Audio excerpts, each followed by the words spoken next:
Yeah. Well, hello everybody, and welcome to another edition of Crapper. This week's a triple header. We've got Mr. Shaun Hall, Hello. Mr. Peter Turner, Hello.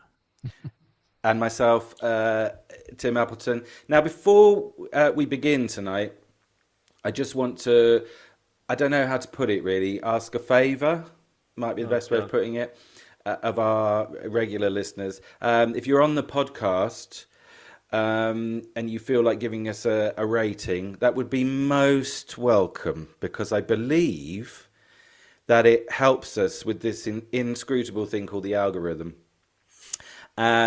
Obviously, it would be better. How can I put it? Would be better if it were a 5-star rating. Um, but I suppose that's kind of obvious, isn't it? I mean, if somebody listens religiously to the podcast and finally concedes and gives us a rating and it's a 2-star rating, that would just be weird. Um, but I don't know how weird people are. If you're on YouTube, of course, the YouTubes, feel free to like, subscribe, and comment because we likes to engage in conversation with you.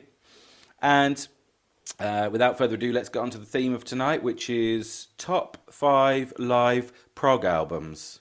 Is that correct? We have all got Yeah. a list of 5 live prog albums, Yeah. haven't we? But you never know. You never know. It could Um, be. Yeah. so, how was it for you? I've got one or two words to say, but how was it for you putting this list together, Peter? How did you find it? Yeah. It was interesting. I didn't realize actually how many sort of prog live albums I even knew. Because when you proposed it, I thought, how many do I actually know? But then I went through the kind of what I've got here and streaming and stuff, and there was a lot to choose from actually. And my sort of other list of like ones which I haven't included was extraordinarily long, and I Hmm. thought, oh my god, this is going to be like really boring list, so I've cut it right down. But Right. yeah, I've managed to find my 5. It did take some listening through Hmm. because I think what it is you have to kind of work out what it is that you like about a live recording. It's Hmm. odd, isn't it? Because you know the album, you know the songs, but you're sort of talking about the live recording here, aren't you? Which is a different experience. So yeah, I had to shuffle them around a bit, but I've come to some conclusions finally. I hate to correct you on something, but actually, Yeah, I believe this was your proposal, which you forgot about, obviously, and then I reflected yeah, it back to you. But in my defence, because I'm going to go slightly off script tonight, but because you're a fan of live albums, aren't you? Ever since I've known you, you've been a I think for doyen of the me, live medium. yeah, I'm a real purist when it comes to sort of performance. I was a really big Rory Gallagher fan as a teenager, and I loved his live stuff because there was nothing that separated him from the audience, and I always really enjoyed that rawness of it, And so prog's a bit different to that, obviously, because there's quite a lot going on. But yeah, I do love good live recordings. Sean, how about you? Did you have fun with this Um, one?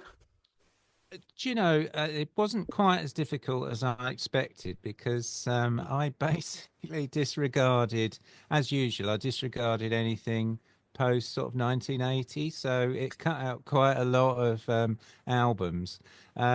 So yeah, I mean, I'm not a great listener to live albums. I don't know why, but well, there is one on my list that I'm quite happy to listen to in any occasion on any occasion. But the others were sort of, going back to listen to them. I hadn't listened to them for Mm, years, kind of thing.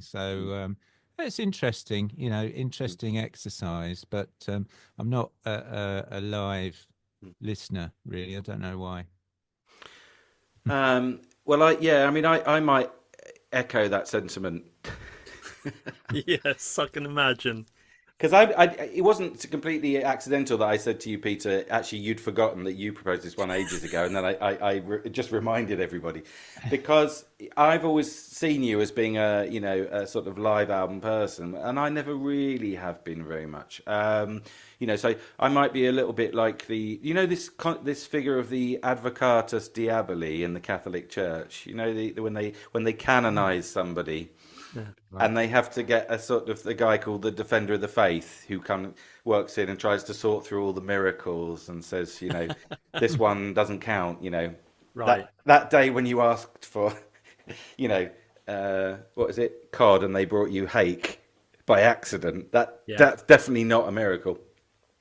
That might be my position tonight. My attitude to live albums has always been really like, you had to be there, really. Right.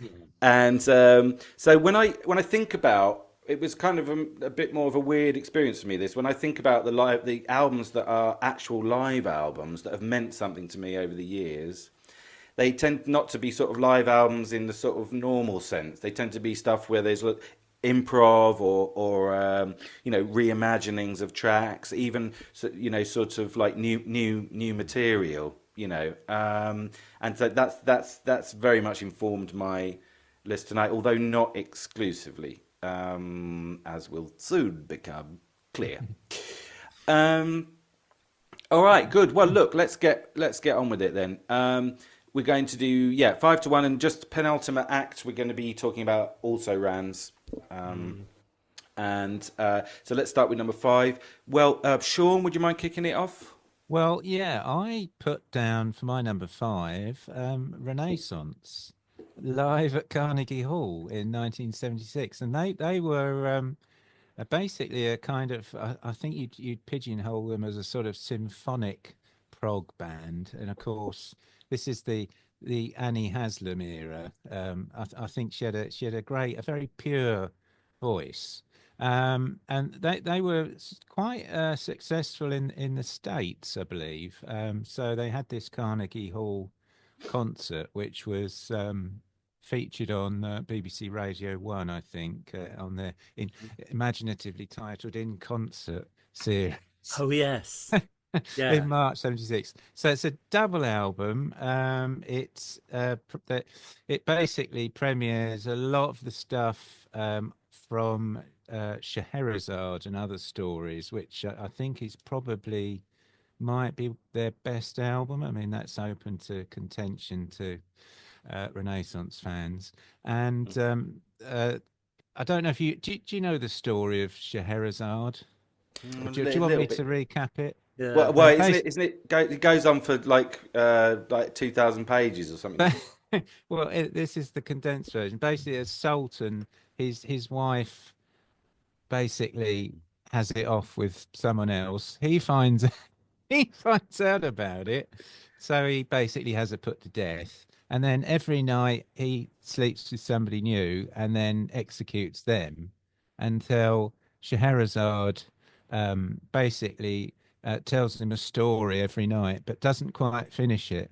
And he likes her so much he lets her off. What a lovely story that is. Yeah. So Heartwarming. this is their half hour concept track.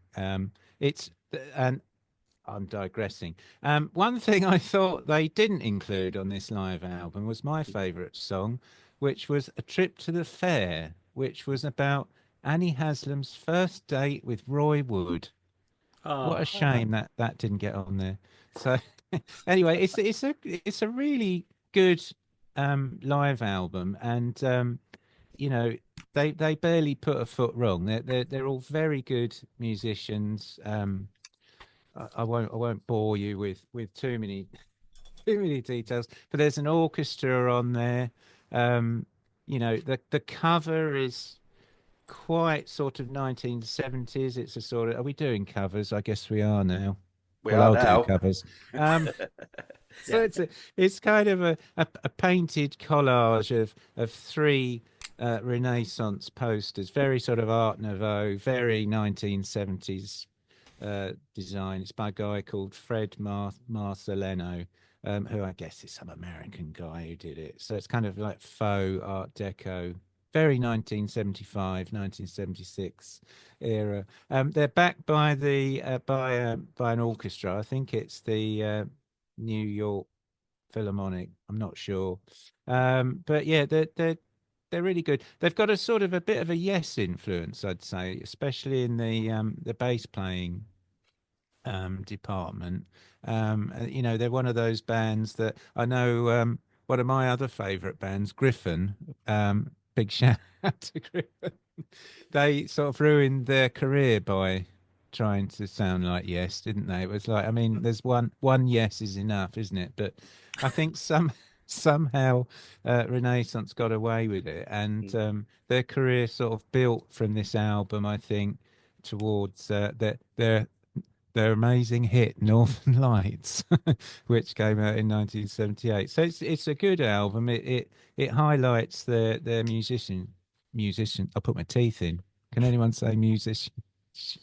Musicianship. It's a good solid live album. But because they didn't put Trip to the Fair on it, I stuck it at number 5.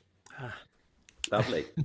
Well, that's great. That's a very interesting start. I don't know if it's obligatory to summarise a classic Arabian fairy tale in all our contributions, but I'm not planning on doing too much of that. Peter, thanks, Shaun. Peter, what's your number 5?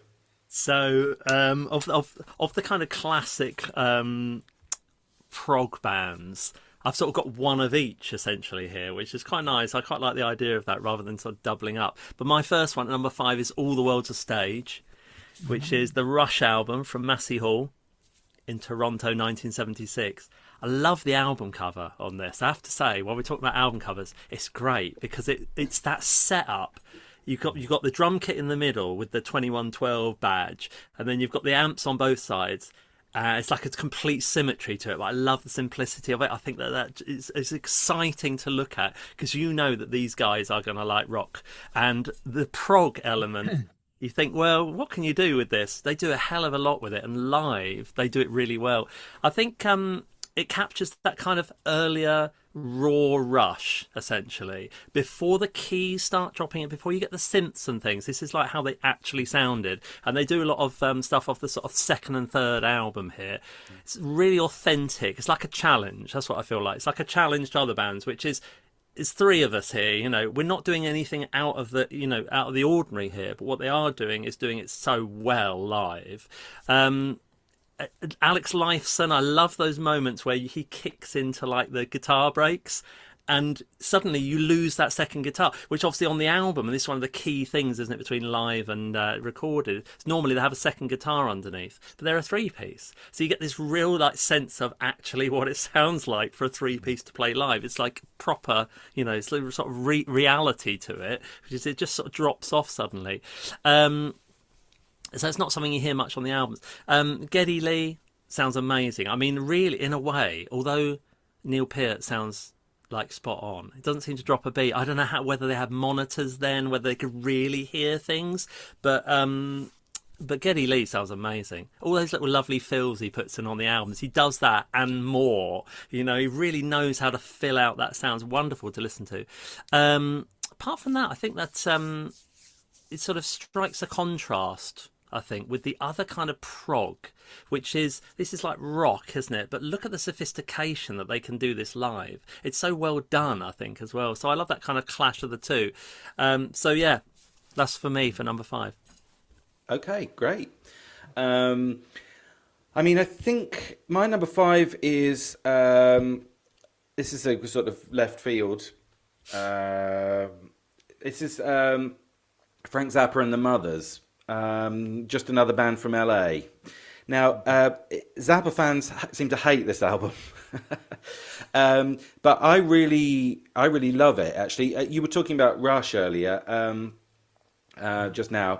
I think, with the exception of Rush, to me, there's not much. I have to be careful here.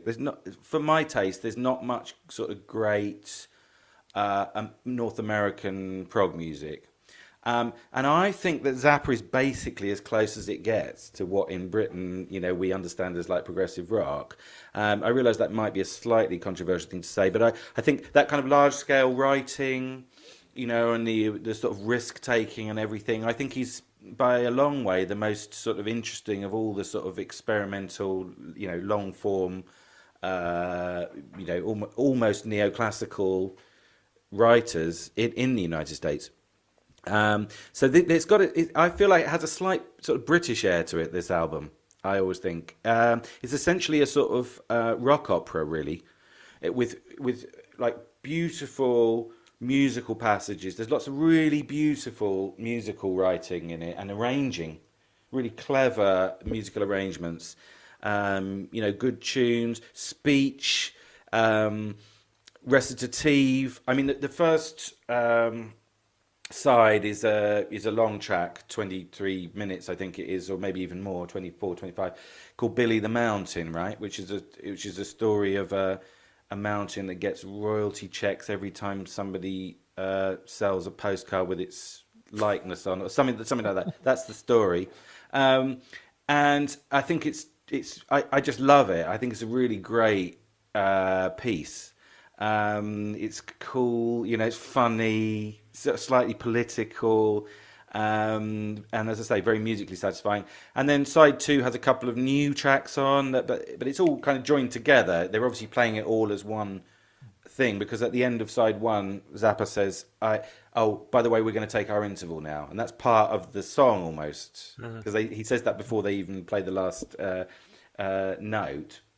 And so it's obviously all, as I say, integrated. All these pieces are integrated. There's two new pieces which just emerge and suddenly, and they're really great. But there's also a couple of older classic Mothers tracks, the Dog Breath variations and Call Any Vegetable.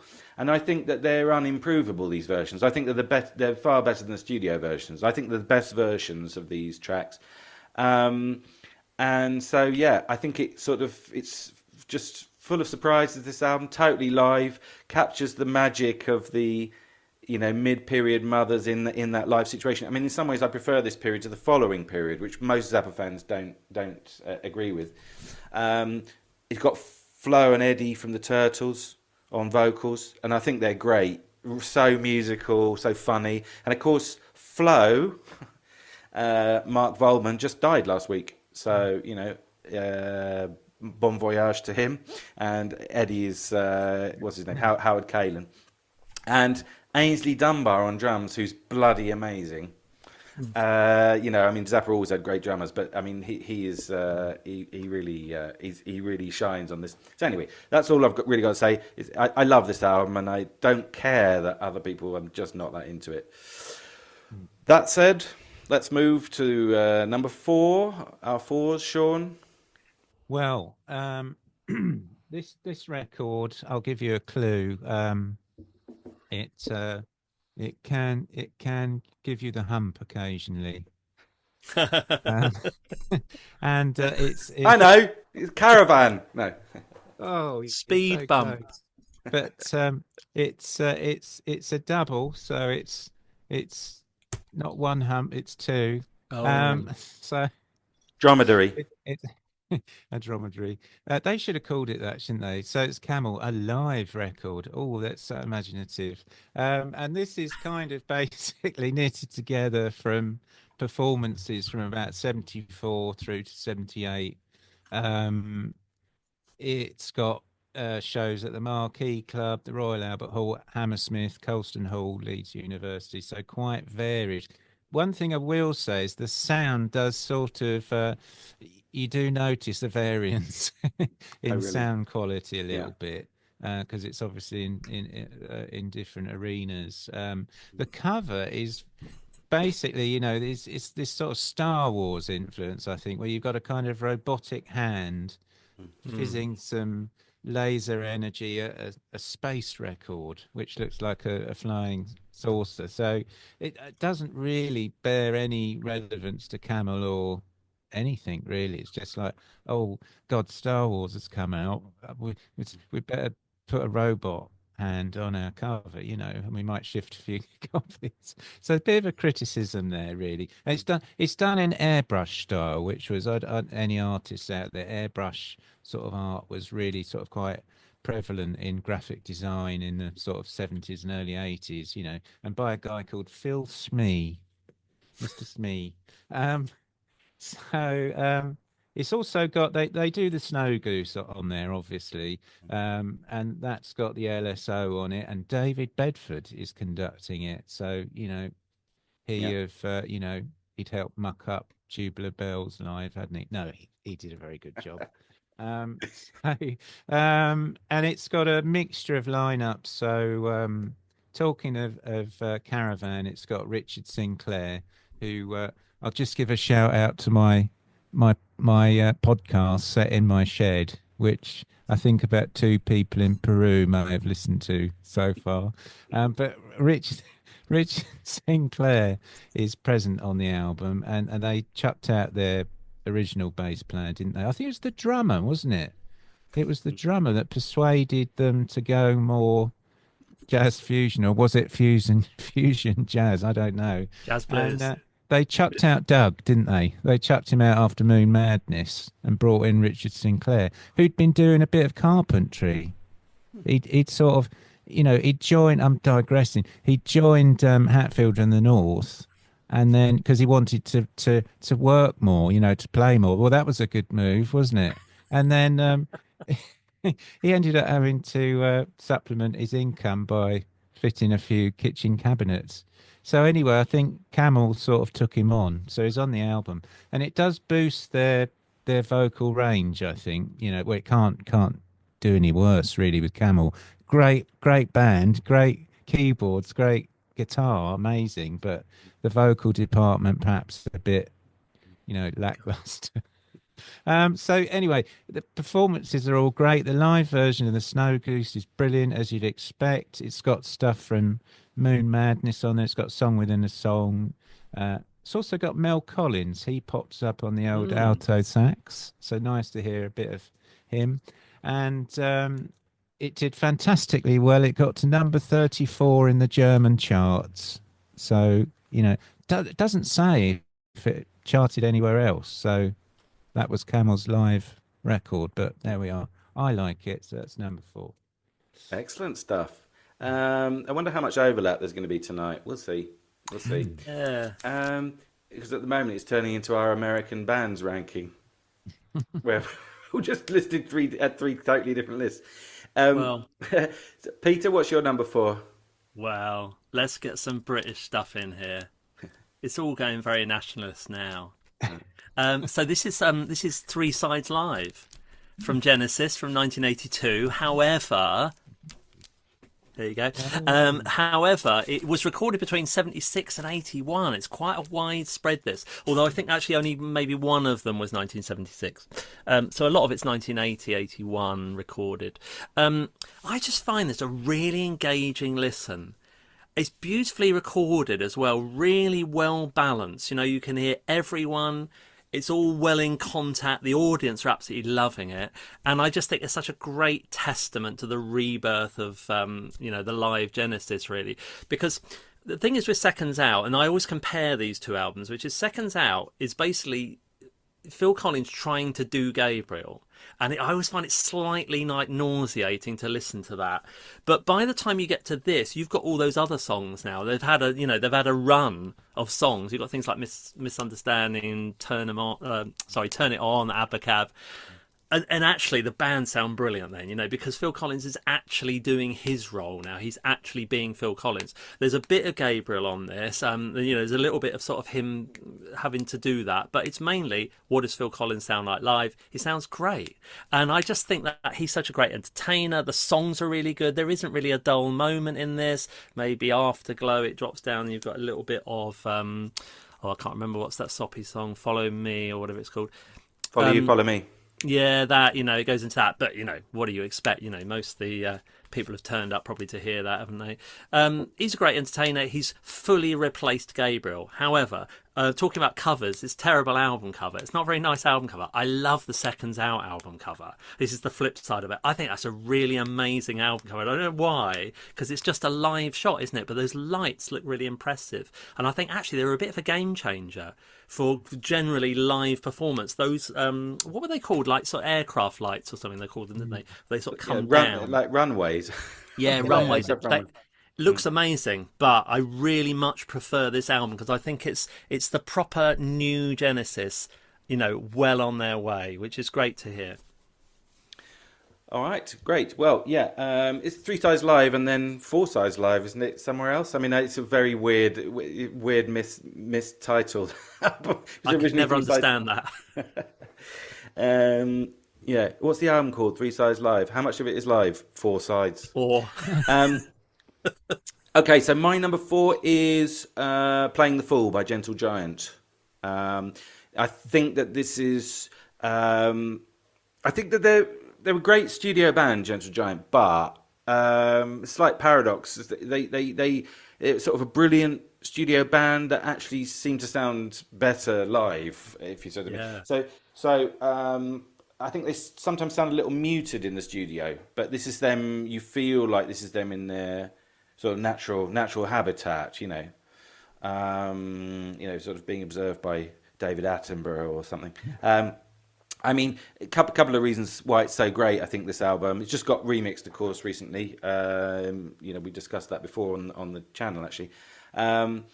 The musicianship is so amazing on this. And I don't know if this is libelous because I don't want to get sued for this, but I mean, there is a question, isn't there, with some of these live albums? Is it all actually live? And yeah, the thing is, they're playing so good on this that there are moments where I think, actually, did they drop that in after? And I'm sorry to say it, I don't know really. I just think it seems implausible to me that they were playing this well. And also, sound quality is amazing. I mean, it's clear as a bell. But I think the main reason why I like this record is again, so the reimagining of the tracks, for me, a standout is excerpts from Octopus. I'm not a huge fan of Octopus. I do love Gentle Giant, but Octopus is not my favourite album one. But they take all the best bits, in my opinion, from Octopus, and they rewrite them into it. They reorganize them into a sort of 18-minute epic. Closing on like the opening from the original album, which is the best moment, almost as if they knew that these were the best bits. And it's just such a beautiful, sort of production, really beautiful arrangement, and just the same. And Proclamation at the beginning is same story. It works brilliantly as a medley. The Runaway and Experience, I don't think works quite as well as a medley, because I think they stop the Runaway just when it gets to the interesting bit. But that's a trifle. The restructuring of On Reflection, they put the first half at the end. I think it's very successful. I just think it's just brilliantly ordered, brilliantly recorded, brilliantly played. It's like a greatest hits, really. And happens to be live, right? All right. Well, let's go to threes then, Shaun. Okay. Well, it's first of two by this band. I'm incredibly lazy. I couldn't decide. So I've got first of all is Genesis Live from 1973, yeah. and it's Interesting choice. recorded for the King Biscuit Flower Hour in America. It's basically recorded from Manchester Free Trade Hall and De Montfort University. So basically this was the tour they used to promote Foxtrot. Um, the cover itself, I think, is pretty lame. It's just basically the band and Gabriel with his Watch of the Skies mask Mm. under these sort of UV lights, and it was from a photo by Bob Gruen, and it's the last appearance of the old Genesis logo, the Paul Whitehead logo. So that's kaput after this. And it actually did astoundingly well. It got to number 9 in the UK charts, which was, that was their best album chart position. And the reason for that is because the management, Charisma, put it out as a budget LP to plug Yeah, the gap till Selling England came out. So it got sold in places like Woolworths and WH Smith's on a sort of budget price. Now, Gabriel wasn't happy about this at all, and didn't want it released in the US. He didn't want it. He didn't want it put out because it was like old material. But basically, they did it anyway. I think. So he really wasn't happy about this. Um, it's also notable that it's got Gabriel's weird story about writhing worms on the back cover, and this is of course where William Friedkin discovered Gabriel and read the story and sort of lured him away from Genesis Oh. during the period of the Lamb. Um, but it did at the time. This album got quite well, very positive reviews for their live show, and in it's like marking a moment in time of that early Genesis era. I mean, Phil Collins has got that sort of jazzy sound. He hasn't got his sort of heavyweight Tom sound yet. He's still sort of quite jazzy on a sort of smaller Gretsch kit. Um, Steve Hackett is more prominent, and I think you can hear him quite well in the mix. And I think Mike Rutherford's bass just sounds amazing live. Um, Tony Banks, he's still playing sort of organ and mellotron, so he hasn't got that sort of maybe that synth range covered yet. So you've got tracks like the musical box on there, which are great. I always like the Giant Hogweed. I've always liked that. Watch of the Skies, I think, is one of those tracks you've got to be there to see it and experience it. And I find it a little bit dull on record, so I've marked them down a little that. And of course, they've got the Knife, which is basically as energetic as ever, and a sort of pogoing track, I suppose, of its day. But a good album, and that possibly could have been a lot of people's introduction to Genesis. Actually, thinking about it, yeah, Peter? Can I just ask you something, Sean? Because yeah, I didn't put this. yeah, And the reason why was because I don't know whether I don't think the sound's very good, basically, and I don't know whether it's because it was a rush job. No one quite knew how to record them. Those, all of that sound, yeah, and also some things come out very loud suddenly, and whether or not it's just a question of the band were kind of everything was slightly out of yeah, control, yeah, or whether they just rushed the whole process. Do you know what I yeah. mean? It's It not a was prob- great live it, sound. it was probably back in the days when Richard McPhail was running around plugging things in for them. Yeah, But they used the Pi mobile unit, the recording van. So I don't know. I mean, it's yeah, early days. What is it, yeah, yeah, 73? yeah, Blimey, probably the electricity went out halfway yeah. during the set. So I forgive them that. It's Right, yeah, I think of it as a period of a marker yeah. of time. That Captures, yeah, was, yeah, yeah. I've always been slightly put off by the cover Hmm. because I think it makes it seem like a rush job, the cover. right, And covers, I suppose, are important in that sense. If you have a really sort of plush cover, it Yeah. can make it seem like, oh, they're taking this seriously, at least. Mm. All right, Peter, you're three. So my third one, what's great is we've had no repeats so far. Amazing. Let's keep it up. My third one is there anybody out there? The Wall Live. This is from Earl's Court, 1980 to 81. There's a kind of aura around this whole event, I think, because there's not much out there actually about it. It's actually quite hard to get hold of the recordings. To my, terminal sort of tears, I basically lent my copy. I actually had a copy of it with a booklet and everything. I lent it to someone, never got it back, and it was great. I absolutely loved it, and it's so exciting to hear the grandness of that album being done live actually quite well.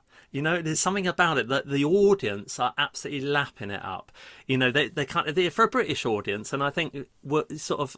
Well, my next one actually will talk about the difference between these sort of audiences, because English audiences are not normally a sort of vocal with things. I don't think, but they are with this, and the concept's brought to life so well. And of course, although you can't see it when you're listening to it, the whole idea of that concert was just remarkable. It doesn't matter how much I think about it, it's the beginning of something so big, isn't it?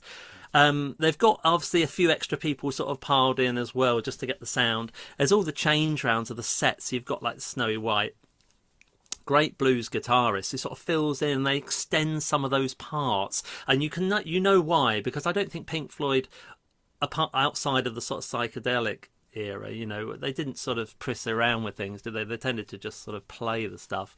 But you know, they've got all these things to do backstage. You know, so there's a lot going on.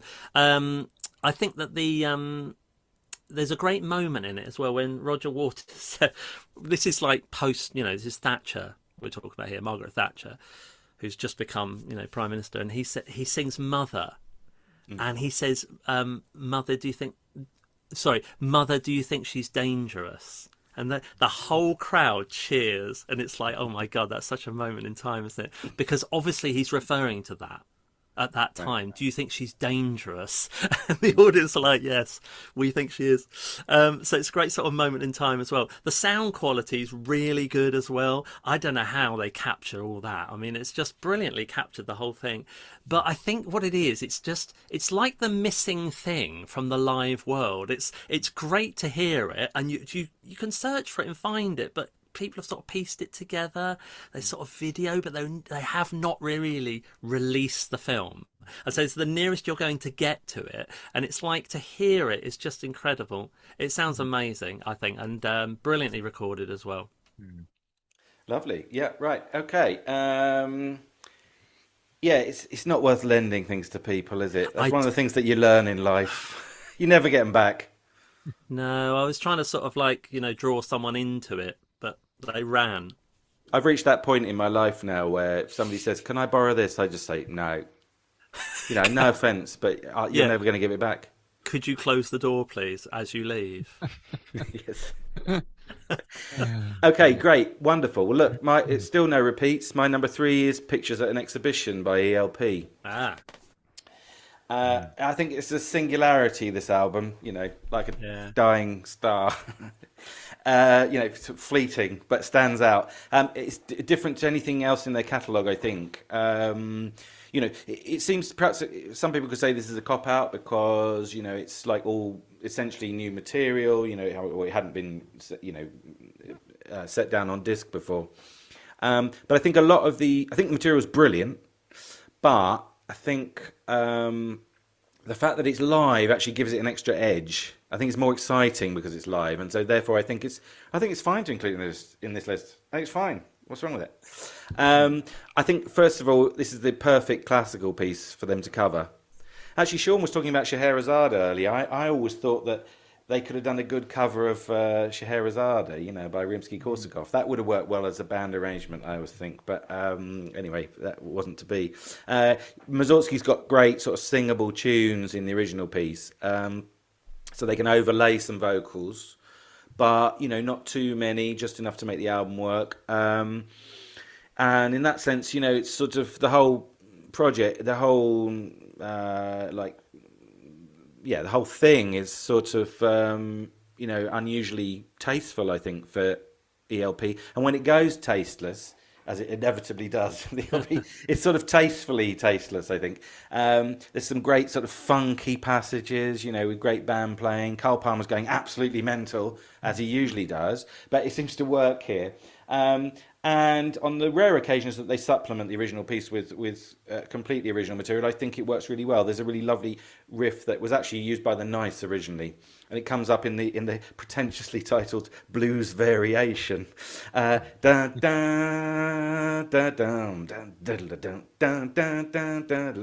bit, I think that's great. And The Sage, you know, what else can I say? The Sage by Going Late. It's beautiful, this piece, I think. Could have been on the first King Crimson album, you know. So there's one little ballad right in the middle and a nice guitar section, you know, pastoral section, and I think it works really well. Some dissent there from the upper right hand corner, or not, don't know. I just think it's an album where everything works. In some ways, I think it's the best ELP album, this one, and you know, it's live. Is it live though? Yeah. I mean, is it though? I don't know. I mean, I'll tell you one bit I don't think is live is when he says, "We're going to give you pictures at an exhibition." Your crowd goes, "Ah!" like that. It sounds like they're in a football stadium or something. I mean, I don't believe anyone had that much enthusiasm. It should be more like, "We're going to play pictures at an exhibition," and be like, "Yay! Which one's that again?" You know, that would have been a more. So I wonder whether they did actually just like drop in at that point the sound of a football crowd or something. But yeah, love this album. Absolutely love it. And, you know, it's a live album. So technically, I haven't broken any rules. Um, all right. Number two, Sean. Okay. Um, right, my number two is possibly the brownest album cover known to mankind. It's Oh Yes Songs, yes, and there's yes, my battered copy. It's very brown, isn't it? But wonderfully sort of Art Nouveau embellishments from Roger Dean. Um, yeah. but you know, this is I'd say this is a sort of a flawed album, basically. I never really think much of the sound quality of this album. I'm slagging it before I got to it, and of course, you know, Yeah, great choice for number two, Sean. Bloody hell. it documents the period where Bill Bruford had left and Alan White had come in, and he had like what did he have like 3 days or something to learn all their repertoire. I mean, it's a tall order, isn't it, for anyone? So you got to give him a break. You know, if he was thrashing through some of this stuff, we have to let him off. But I don't know why, I nearly put Yes Shows. I don't know why I picked Why, this why up. didn't why didn't you? Well, I think this is just I don't know. It's like Yes, it's so bloody bombastic, you know. And also, I wanted to get in a little story about Roger Dean's album design. Um, so you know, Roger Dean, what a genius he is. He's got these sort of spiral staircases and floating islands. Now, apparently, he nicked the idea of that. See that spiral staircase? Mm. He nicked the idea. Well, people think he nicked it from Dr. Seuss. You know, who the Cat in the Mm. Hat guy. Hmm. Our American listener might know about that. What's it? I don't know, Hank or whatever his name is. Um, so yeah, I don't know, but Well, whatever it is, he's it's going to be our last American listener then uh, after that comment. and on the back cover we've got floating islands in space, and we've got Yeah. that bloody spaceship from Fragile. Look, there it Oh yeah. is. It's appearing, and then Continuity. yeah, and then we've got a fish on a mushroom in the sea, Mm. Obviously. obviously, Obviously. and it's like a triple. Yeah, it folds out, and then we've Mm. got another really nice. You know, we've got Mm. some stags on some floating islands. Mm. But you know, If it's you're great. listening on the podcast, just imagine all of the images that have just been described. I don't think there's anything else inside, is Mm. there? Your No, mic's no, distorting, that's Tim. it. Oh God, I'm sorry. and because you've got the back. Look, it's incredible. Look, Quadruple amazing, gatefold. amazing. And is it the Moorglade, that ship? John Anderson would know. I think He it flew is. it. He piloted it in his imagination. He would do though onto the stage, wouldn't he, if he could? So there we go. Hello. But apparently this cover was supposed to be even more elaborate, and it was supposed to be absolute. Well, the gatefold was supposed to be almost like a sort of an origami masterpiece, and was going to fold out and produce this huge Roger Wow. Dean design. But it had to be scaled. I mean, if that's not enough, I mean, it had to be scaled back because, of course, in 1973 they had the great national paper shortage. So, Oh yeah. it would have been Heath, wouldn't it? Then Edward Heath, the Yep. UK Prime Minister, Mm. and And the yeah, oil crisis, don't forget. that Would have oil been crisis, very. The the vinyl was lighter at from that point onwards. Arab Israeli war, and yeah, Mm. terrible. Mm. And they were getting really worried, apparently, in the education department that kids wouldn't have any exercise books at school. So they were getting concerned that kids' education was going to plummet. So they had to make. They told Roger Dean, "You've got to bloody save all that bloody paper. To We don't save want the it on kids. some to save the kids." So that's what happened. Do it for the Uh, kids. but yeah, it's an interest. Again, I think I picked it because it documents the time, not necessarily that it's a totally successful album. It was recorded in the USA, Canada, and at the Rainbow Theatre, London. But the sound is patchy. I never really liked the film itself. I don't think it really captures them quite at their best. I don't know what it is, whether it's I think it's a number of factors, but the sound itself I don't think was particularly great. And I know Eddie Offord thought it wasn't quite up to scratch, so he went away and remixed it at Advision. So what it sounded like before that, I don't know. But I think Brian Lane, their manager, pushed them into doing this album because he was getting quite worried that they were a sort of a band that couldn't do live recordings. So he was like shoving them Mm. forward to do it, I think, a bit. Um, and it was a successful album. It was number 7 in the UK, number 12 in the US. Um, and I think that it's an interesting record. It's got Bruford on a couple of tracks. It's got Perpetual Change on there, which Mm. probably its last outing live, I would think, for Yes. Mm. I don't know if they've done it.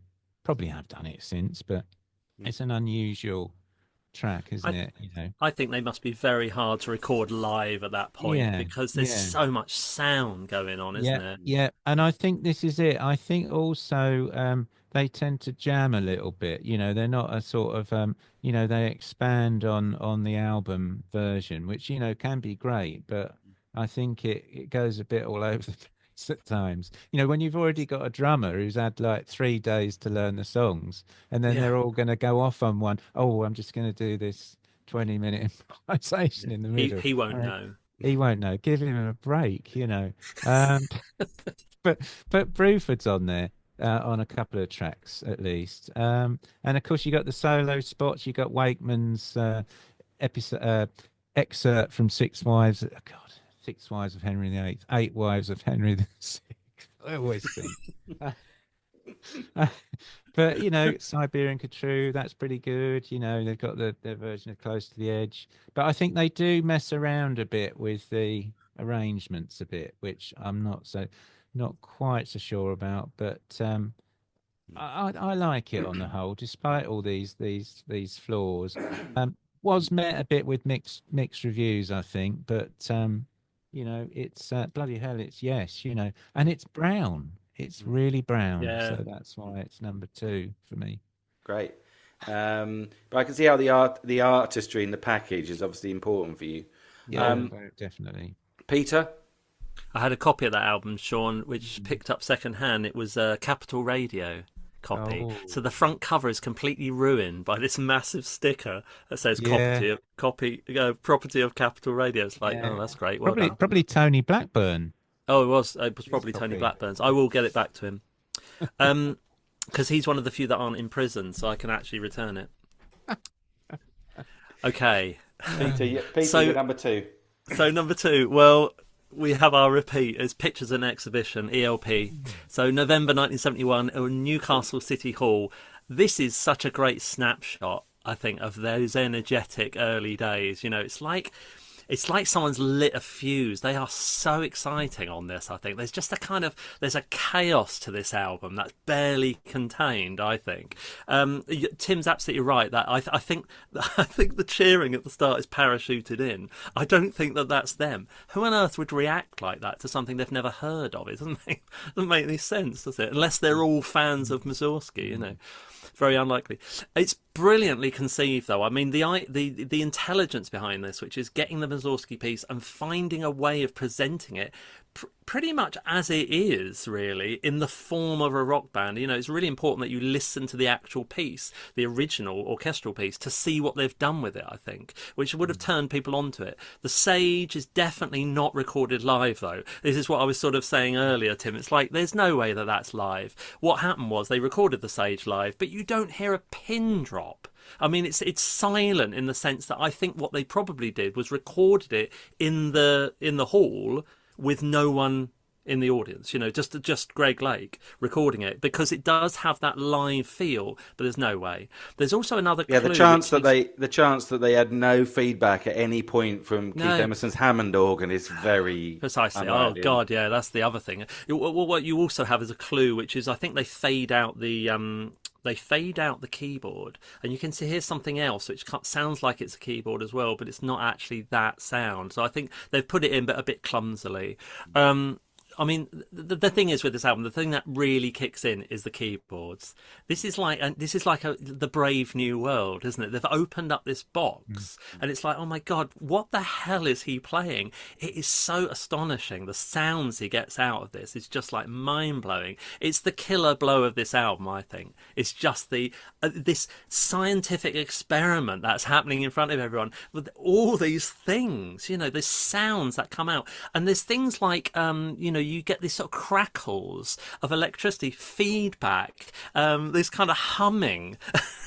Nobody wants any of this, but he's trying to control this monster machine he's kind of invented. It's a wonderful live event, I think, as well. It's interesting as well in that the last thing I'll say is that it's the only one in my list that's actually a live album but has not already been presented as an album. Everything else has already been recorded. They're just playing through to an audience. It's like a revenue stream, isn't it? Whereas this is actually a performance of something that no one's heard that's then made into an album, which is an interesting other way around. But I think it's just so alive, this album, with excitement. It's brilliant. I think it was going to be a double, wasn't it, with Tarkus? And then they separated them out, actually. Good idea. Well, continuing with the same theme, curiously enough, my number 2 is Five Bridges by The Nice.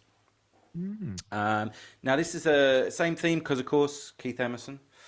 So there's a kind of a continuity here. I mean, I think it's a wonderful album, Five Bridges. It's my favourite Nice album. It's one of those albums that I think is basically almost perfect.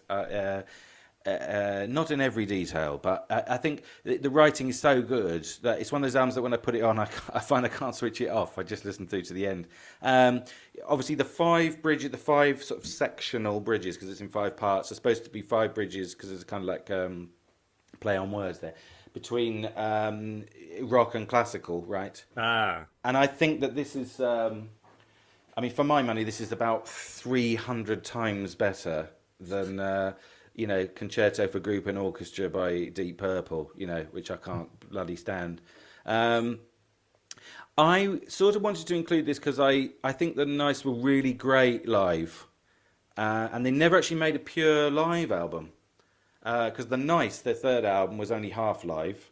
I mean, the version of She Belongs to Me on that is astonishingly good, I think. But an Elegy, which was a live album that was released just after they broke up, is only 50% live, it turns out. So this is the most live album that they ever did. I think the first... I'm going to try and go fast because we haven't got too much time, but the first side I think is completely sublime. It shows how good they could be at writing, this band. The rocky sections are really exciting. And the quiet part, I think, is like a classical hymn. It's like Jerusalem, or I vow to thee my country, or something like that. Jerusalem, which of course the LP later covered. It's like Jerusalem, except that William Blake is a slightly better lyricist than Lee Jackson. The lyrics are really bad here, but whatever. I mean, who cares? But yeah, so as I say, this is the live part here involves a synthesis between band and orchestra. I think the orchestral sections are a bit derivative of post-romantic music in general, Copland, Stravinsky, but I think they work quite well as preludes to the band bit. And then later on, there's a satisfying back and forth. So it's just conceptually really interesting, this album. I was going to do a separate episode on this, so I might shut up because I love this one so much. I'm going to sort of talk about it in more detail. I've got a few more choice words to share on this album. But that's it. So there you go. That's my number 2, Five Bridges. Wow. Now, we're getting close. We're getting close. So we've only had one crossover so far. Now, before we get to our number ones, let's do also rans, right? I wanted to include Soft Machine third. It turns out it's not recorded live. um, but And my that's why you haven't included it. yes, exactly. I mean, but my only also ran actually was Earthbound by King Crimson, which I Yeah, thought about including because I think it's like Islands, the studio album, lovely. Uh, love it. yeah, the studio album that comes before it, Islands, like Islands, this is completely chaotic. You know, Yeah, it's sort of almost deliberately slapdash. Like they leave all the mistakes and the problems in, which is kind of exciting in itself. Amazing playing. yeah. You know, it's not the best recorded album, but it doesn't really matter, I think, because I think it's a sort of hieroglyphic experience. This one, but that was all I wanted to throw in. Sean, did Can you I have any also rants? can I Sorry, just Yeah. sorry, say Peter. Oh, Peter, carry sorry. on. Can I just say, sorry, that Earthbound is so exciting, and Mm, it's the best recording of the 21st Century Schizoid Man. It's so I good, agree. amazing. It's like Mm. it's just bursting out the vinyl. It's incredible. That's right. They sound great. The band as Yeah, well, really great. Mm. You know, the recording's not great, but the bands sound great. yeah. So Sean, did you have any also rants? Yeah, I think I intimated earlier. I nearly had Yes Shows, which I think is probably a better balanced album than Yes Songs. I don't know why I didn't pick it, but they're in a tight sort of groove, I think, and they're working well with Alan White in the band, and it all sort of works and purrs along. I don't know why I didn't pick that. I nearly put in King Crimson USA because I think it's quite an interesting album, but the sound's a bit awful. And but it's an interesting period, I think, that sort of around that sort of period. Um, and I nearly put down one of the Pink Floyd, well, one of the Gilmore era Pink Floyd live albums. Is it Pulse or Delicate Sound of Thunder? Because I went to see them, and I can't remember if I went to see them twice on different tours. But then I remembered actually all the sort of. I'm not really a fan of A Momentary Lapse of Reason, particularly, and I just remember feeling quite bored and wanting them to play Dark Side of the Moon and Comfortably Numb and stuff like that. But it was very, very good what they did, even without Roger Waters. They were still extremely good. Um, Thought about putting The Song Remains the Same, Led Zeppelin, but then I thought they're not really a prog band, are they? So I Yeah. think they do Trampled Underfoot and stuff like that on it. Um, Well, they yeah, get so that, they get that is their proggiest album, isn't it? Song remains the yeah, same. I mean, it it's is. just it Yeah, goes on and on and on. it does. So that was it. Yeah, that was it for me. Real Peter, anything to add? Yeah, there's so many other good live albums that just don't come under prog, unfortunately. But the ones that I've got here are Live at Pompeii, actually by Pink Floyd, which was issued as an album as well, I believe. Which sounds wonderful, but I think it works better as a film. Actually, in the end, there's been a big sort of furore about this recently, isn't there? Because they've reissued the live film. Genesis Live, I did put that down, but I think it just lacks. Although it's exciting, it lacks the sound quality I think you need. Also, the audience, so, they laugh along, but they're very quiet. And then Welcome Back, My Friends, I quite like as well. It's very grandiose, though. It's sort of huge, expansive. The ELP dream is finally realised live. It's that kind of thing, isn't it? But I think it's almost there's too much of it to sort of to gather into one thing. But Turns yeah, into otherwise I would have said one of those. an anxiety dream at some point. Um, Yeah, it's quite Yeah. quite a lot of it, isn't there? all right, great. Well, look, let's go to number ones then. Sean. My favourite live album is Seconds Out by Genesis.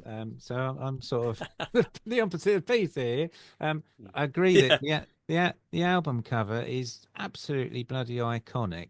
It was Armando Gallo, who is famously known for photographing various members of Genesis over the years, and they sort of allowed him into the inner circle a bit. So I think it's a stunning cover for one. And I just think, that they just do the stuff so bloody well. It came out 77.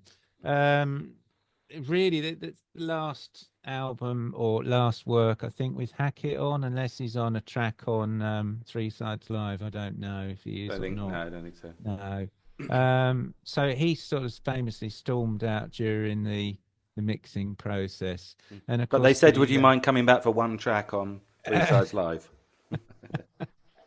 well, the old folk tale goes that then Tony Banks tried to mix him out of the album. I don't know how true that is. I think they said that they've turned him up a little bit on the later, but probably Stephen Wilson, this guy Stephen Wilson, Mm. he's pressed the Hackett button. I'm going to Uh, come back to him in a minute. I don't know, but it's recorded. I think a lot of it's recorded in Paris, and there's some stuff recorded in Glasgow, of all places. And my favourite track on this whole caboodle is Cinema Show because Bill Bruford's playing on this, and I think it's bloody amazing. Now. I don't think it quite worked out with Bill Bruford in the Genesis lineup. Phil asked him, will you help us out? And Bill was, I don't think it was quite as bad as Richard Sinclair, deciding to do a bit of carpentry, but he wasn't up to much. Um, so, so he got Bill in, and I think Bill thought, well, again, a bit of an old wives' tale, bit of a folk tale, that he thought Genesis was sort of a league below somewhat. So I'm not so sure he really rehearsed as much as he should have done with Phil Collins. But having said that, on Cinema Show, I think what he does do is absolutely incredible. And if you've probably all seen it on some of the clips of these shows on YouTube. And there's a brilliant live version out there with I think there's some Buster Keaton playing in the background, and it's kind of a madcap energy to it that is amazing, and I think they pull that off so well. I think all the playing on this album is fantastic. I think one thing I do take from this is hearing Steve Hackett playing with Tony Banks. Ironically, the this is probably I don't know, but I suspect this was the fallout was between those two. I don't know, but that's kind of what I extrapolate from it. And they work so damn well that it's such a crying shame that Steve Hackett couldn't just get on with it, really. Uh, and he had improved. I think this album does showcase Steve Hackett very well. I mean, he'd literally stepped out from the shadows. I mean, at Genesis Live, he was From the bloody shadows. sitting down, literally in the He's shadows, in the big beard, shadows. glasses. He'd kind of got his confidence. And I think he certainly could have hung around with Genesis. I've said this before. Could have stuck around with them had he bothered to try. But Collins, he handles the Gabriel stuff with absolute consummate ease, really. And quite honestly, there's times where I'm listening to this and I think, is that Gabriel singing this? It's just impossible to tell because, Collins was always backing him on vocals, wasn't he? We've also got, the added power of Chester Thompson, and they just work so well. Mm. So I love this. One thing I will say, in I Know What I Like, they do a sort of medley section, so they throw I think it's Stagnation in there from Trespass. But God. Phil does his tambourine routine, which is totally lost on record, isn't it? You need so it doesn't work, does it? But it's brilliant. And for drummers, I think this album is absolutely amazing. It's up there with the sort of Neil Peart's live performances. And do you remember a band called the Foo Fighters? Anyone out there? Remember Have a you band. have you heard of a band called the Foo? I'm told Rings a they're a new bell. band. Yeah. Taylor Hawkins, apparently he died He died. Yes. recently. Yeah. Yeah, he was a nice guy, apparently. He said this album was his drum Bible. So there Mm. you are, highly recommended by the youngsters. So there you Lovely. go. Okay. Great. Peter. So, my number one on here is King Crimson's USA. Um, Ah. this is June 1974, Asbury Park, New Jersey. I don't know what you can say about this except this is just an absolute gem of an album from beginning to end. Not only is the set is just absolute killer. I know they say killer no filler, you know, that awful phrase, but this is like, my God, this is where everything has come together. Because not only have you got Fripp, Wetton, Cross, and Bruford, you know, the sort of that great pinnacle that you get to in that sort of early to mid 70s, but the set list is so good. You know, they have the No Pussyfoot in bit at the start. I don't even know why they bother with that, you know, walking on. For some reason, they feel like they've got to have some music on or something. But anyway, they've got that. Lark's Tongues, Exiled, Lament. So the Lark's Tongue sort of era stuff, Easy Money, 21st Century they do as well, Fracture, and they end with Starless. And I just, they sound incredible. It's tight as you like. I mean, I don't know how in those days. Because nowadays everyone's plugged in, aren't they? And but this is like, you know, this is a proper stage where they manage to keep things so accurate, so tight, completely instinctive. They will improvise off, just brilliantly rehearsed, I think. Fracturing is an example, actually. I mean, it's an amazing piece of guitar playing, you know. But live, I mean, this is like, how the hell do you do this live? But it's so tight. The unity of this band. And you'd think, well, with something like that, it gets a bit sterile, doesn't it? I mean, you know what Fripp's like. I mean, you know, he's as sterile as you like. But they're so exciting as well around it all. It's just the writing is just, you know, waiting to be done live. This just for all the gaps to be filled in. It's just wonderful. The solo, Fripp solo as well on 21st Century is so exciting. I mean, I know on the original it's still a great original. I think you know, their first album. But when you get him live and you give him that space to play in, oh God, it's so exciting. The crowd, though, I mean, this is an American crowd, obviously. They just absolutely love it. They'll fill every gap, you know, with like shouting. It's like the band versus the crowd, you know, at points where they're kind of just having to blare it out, and the crowd are in the background. It really demonstrates how exciting live music can be, I think, this album. It's just bristling, you know, when you listen to it. Everything's on the edge with this, you know. What is going to happen? What are they doing?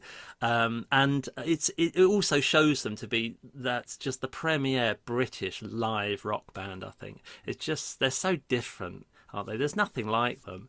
And this just really captures that wonderful sort of era, mid-70s era. It's brilliant. I love it. Great. Well, yeah, I mean, by the way, you mentioned Fracture. I think that's on the CD reissue. I don't think that's on the original album, just to say, because people notice these things. Yeah, this is streaming. Yeah, that's right. Yeah, you got it on streaming. That's right. The original album was slightly shorter, of course. But yeah, I mean, I got this box set when I was much younger, The Great Deceiver, which is from that period, and it's 4 CDs of like live material, and it's amazing, completely amazing. And yeah, it's from that same period, and it's just astonishingly good. Now listen, let's not waste time. I'm going to go to my number one, which is Live at Pompeii by Pink Floyd. It's already been mentioned. I mean, I know this might seem like an obvious choice. It's only just been released on LP, actually, Peter. Originally, I think it was just a film, and then a video. You know, Stephen Wilson Stephen Wilson's remixed it. It's a weird experience, I think, for people of our generation, because we've sort of lived like the whole life cycle of this album, basically. I mean, you know, I discovered this when I was 12. I think this is the first, after the classic albums, this was the first Floyd that I discovered, and I was immediately transfixed. Obviously, it's a great film. You know, it's like a sort of experimental musical documentary masterpiece, isn't it? But we're not really supposed to be talking about the film tonight. But you know, No Audience, which is, you know, just brilliant. You know, hypnotic camera work. But on the musical front, I just think these rewritten versions of the studio material are just definitive, really. You know, I think this is the greatest summary of Floyd before they went stratospheric, really. And I think my theory is that they learnt to write those classic albums of the 70s by playing live. You know, there was a whole period where they were just doing live stuff, and they had a great reputation as a live band. I think that's where they learnt to write together and all that stuff. And you know, this album is as I say, newly released album is the proof of that. The only track that isn't rewritten, tellingly, is Echoes, right? Which is, I think, again, a clue to what's coming next, basically. But in any case, I think this is the most exciting version of Echoes available, and it is live. Yeah. So Yeah.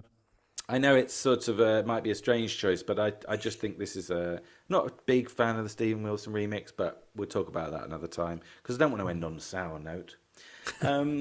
Well, yeah. Any more comments, or are we all happy with what we have Well, imparted? what was interesting is we haven't really spoken about the kind of reason, like why bands release these things. Like, what's your kind of feelings about the purpose of this? Is it just a money making thing? Money. I was going to say money. Yeah. Oh well, there you go. Good night. A one word answer. I think there's also an element with prog bands is can they pull off this material live, Yeah. and and that's the marker of how good they are, So Yeah. I think also the studio can Right. really sterilize things, can't it? And make things like this is how it's going to have to be because this is a one-off experience. In the world of jazz, of course, so I think really jazz mainly, the live is it actually. Most jazz albums are live albums. That's where they're best captured actually. So when you hear it, they tend to just be examples of a track that they've done, and that one's the one. They will keep that one. But in the world of rock, it's just that it's hard to capture things, isn't it? Definitively, although they become definitively. Live is important to show actually what it feels like to be among the track. It's a different kind of experience, isn't it? yeah. Yeah, totally. Well, I haven't really got anything to add to all of that. That sounds that's very apt. They're very apt, those comments. Well, look, those are our picks, but what are yours? If you're on YouTube, because podcast listeners are shyer, I think. But if you're on YouTube, you can leave a comment. You can do it on the podcast as well, but not many people seem to. And if you do, remember, if you are on YouTube and you leave a comment, remember to insult the way that we look. Because that always captures our attention, happily captures our attention. Okay, on that note, I think we'll leave it. So goodbye, Shaun. Sarah. Goodbye, Peter. Until next time. Fly away, Peter. Fly away, Shaun. and it's goodbye from me. So we'll see you on the next episode coming up soon. Bye-bye, everyone. Bye-bye. Bye-bye.